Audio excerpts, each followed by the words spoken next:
Hello everyone and welcome to the special interview. I'm here at East Africa Com in Nairobi, Kenya, and I'm joined by Fiona Asonga, who's the CEO of the Technology Service Providers of Kenya. Hey Fiona, nice to see you again. Nice seeing you too, Paula. So let's start off with a little bit about the organization, what you guys do, and kind of the people you represent. TESPOK basically stands for the Technology Service Providers of Kenya. It was set up in 1999 as the Telecommunication Service Providers Association of Kenya. And then in 2015, we realized that we observed and realized there was going to be a change in the space, and telecoms would soon lose its position like all technologies have. And so wanted to be more encompassing and adapting of the new technologies and trends, and so changed the name to Technology Service Providers. Now, the Technology Service Providers Association of Kenya focuses on a number of areas. One is we handle shared infrastructure and aspects of internet connectivity that are shared amongst the various service providers. And around this is work to do with the managing of the internet traffic in Kenya. We run the Kenya Internet Exchange Point that brings together and aggregates all the local internet traffic for the country. We also run a computer security incident response team that helps to monitor the networks for any potential attacks, and we alert the network operators. We work with government agencies to just make sure that any attacks that are foreseen are well addressed and mitigated in good time. We also run a capacity building program where we train the members of the association on best practices, standards, and that kind of thing, that what is accepted as best practice for the various services offered across the board in terms of the membership base. We also have a research department that does research on various topics and develops papers that we use now for one of our core activities, which is policy advocacy. So we're very involved in the policy advocacy space. We negotiate on behalf of private sector with government and state agencies on various issues affecting the various service providers. So we are very involved and have been over the last couple of years at part of the team that forms task forces and working groups and committees to draft policy and regulations for the country. Sounds like you're very busy. That's a lot of different hats to wear at the same time. Well, I have a team, and those are different departments on my team. A very big organization for sure. Yes, it is. At the event here, we've obviously been talking a lot about Africa's telecoms ecosystem, yes, and digital strategies, digitization, all of those things. So I'm just interested what you think are the biggest things that are making waves when it comes to, digital strategies for telecoms operators and maybe for some of the other service providers that are in your portfolio. I think the biggest wave has been when the governments in the region have realized that they could drive the economies on the digital platforms. So digital economy is no longer just a buzzword. It is the thing. It is what governments need to be planning around and looking out for. It is what private sector needs to be planning around and plugging into and taking advantage of opportunities that it brings. It is what academia needs to be looking at and training and developing skills for.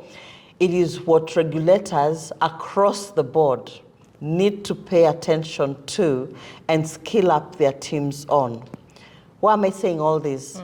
Because within the digital economy, we have areas that we've identified as key. One of the areas that is very fundamental and has been for a long time is the infrastructure, which is the foundational, it's the baseline. If you don't have infrastructure, then you can't hack it. By infrastructure, we're not just talking about ICT infrastructure, the fiber, the mass, the frequency spectrum. We are looking at aspects of energy and power connectivity. We are looking at roads. We are looking at being able to just move around, logistics, so to say.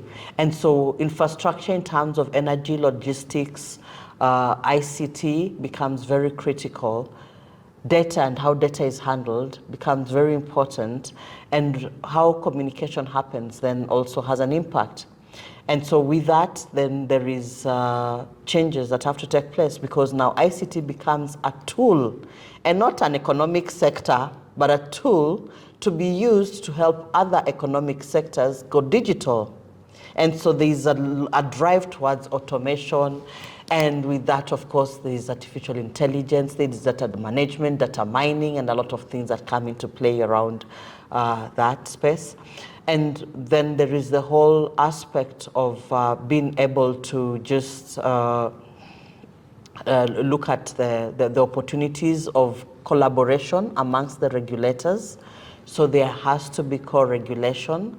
It is not possible for the ICT regulator in this dispensation of a digital economy to regulate agriculture, health, education, finance. As in, basically, there's ICT now for everything. So that means that there has to be co-regulation with the ICT regulator on all these spaces. And that means a lot of collaboration across the board, a lot of effort by the different regulators and government agencies to understand the impact of ICT digitization or automation, not just in their spaces, but to the public, to the citizens. There's a lot of citizen capacity building that needs to be done so that the citizens can be able to benefit from this service, the services offered. There's a lot of need to change the education curriculum and begin to develop these technology skills much earlier than we did in the past.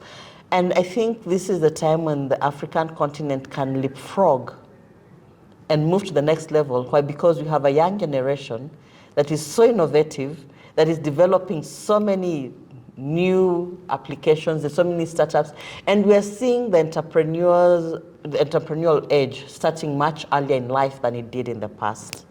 For sure. Yeah, it's great to hear all the positives that are happening at the moment. I'm kind of interested also in the challenges that these service providers are facing, when it comes to moving into this digital age. I think one of the biggest challenges is that tech is moving far ahead of regulations and policy. And so the biggest challenge is when you want to move into a space and the regulations within that space do not recognize what you want to do, and it becomes a lot of red tape to jump over.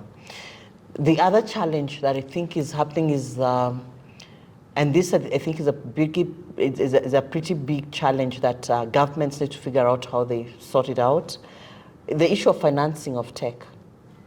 The financial institutions have not ordinarily given capital to tech companies, because if you're an ISP and you're going to get a loan from the bank, what assets do you have? The spectrum. Yeah. It becomes difficult sometimes to have that discussion and that conversation. And so there's a need for us to have financing for tech, financing for startups in tech. There's a need for there to be government policy that, from where I sit, I think it should be a government policy that supports startups and especially startups that are using tech to digitize other sectors.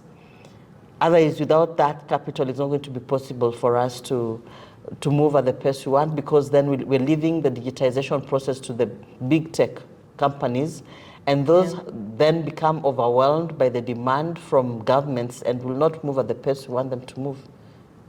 Yeah. And then what are your thoughts on skills development specifically for East Africa and how we speed that up? I would approach skills development twofold. The first is making sure that we can have an educational curriculum that accommodates skills development in tech from an early age. I have a daughter who, from the age of 5, has been coding in a program at Strathmore University. That program, I think, was very relevant and very useful to her and the little kids that she's been with over the last 6 years doing coding. Today, she's able to code in Python, and she's very good at it. That is the kind of skill set that we're going to need for the future. And she knows that coding for her is just one of the things that you have to do. It's like writing, because at the end of the day, if you're going to be a doctor, you need to know how to use tech, and you need to know how to make that tech work for you, so that then you're able to use it in a way that makes sense. So she still has thoughts and discussions about the career she wants to take, but she knows that tech is one of those things like a language you must learn. Coding is something that she needs to learn, and it's going to be useful as just the way she has had to learn English or French or Japanese as a language. So starting the curriculums early and being able to develop the skill set early is very important. Secondly, we need to look at where we are at now. everybody we are dealing with today must get digital skills, must be skilled up, basically. And that means that we need to have programs, both within government and private sector, that has upskilling the existing population with the skills that they need to be able to engage on the digital platforms. So there's a level of it that comes down to the private sector investor and the apps and platforms they develop, and training users on how to use them correctly. And there is a level that has to do with governments being able to skill up their population so that they can benefit even from the government services that are being offered on the digital platforms. Yeah, for sure. Then maybe for the next 5 years, what are your 3 wish list items that you would say to make, digitization and these digital strategies a reality for East Africa? Wow, 5. It's so hard to choose 5. No, 3. 3 in the next 5 years. 3 in the next 5 years. 3 in the next 5 years would be, number 1, I would look at issues of infrastructure protection.